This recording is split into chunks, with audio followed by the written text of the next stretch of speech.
Sa data entry, pag nag-reset po talagang back to zero, paano naman kung hindi pa siya natatransfer sa account? Edi sayang ang pagod. Ito no, para maging malinaw po sa lahat, lalo dun sa data entry natin. Yung sa data entry po kasi natin, hindi po tayo ang may-ari nun. Third party lang po tayo. Meron pong from outside the Philippines na nagsusupply lang po sa atin nun. So, ang maganda po nun, 20 years na po sila sa industry ng CAPTCHA encoding. So, dati po kasi ako nagtrabaho din sa kanila online. Okay? So, dati ako nagtrabaho doon, then, ayun, naisip ko, pwede pala itong ilagay dito. Binalikan ko sila and running pa rin sila. Ayun, napaganda na nakuha natin.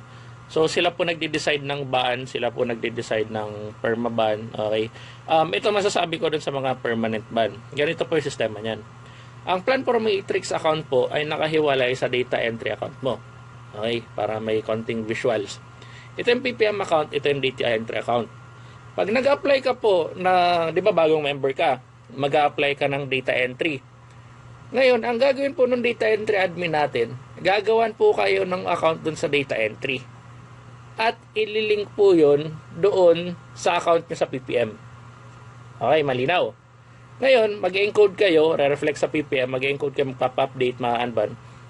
Ngayon, nung naban kayo, pwedeng bumalik, pero pwedeng permanent ban. Depende doon sa case ng pagkaban nyo, di ba? Ngayon, sabihin natin na permanent ban kayo. Bakit po nagba-back to zero?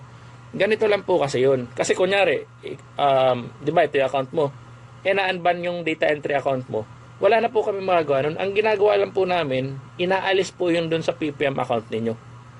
Pag alis namin sa PPM account nyo, kasama yung kita ninyo sa data entry.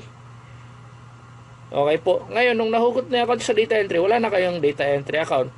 Ngayon, ang gagawin nyo, di ba pag na-permaban kayo, kailangan nyo mag-apply ulit. Kasi po, gagawin lang ulit namin kayo ng bago at ililink po namin ulit. Okay? Malinaw po yun ha.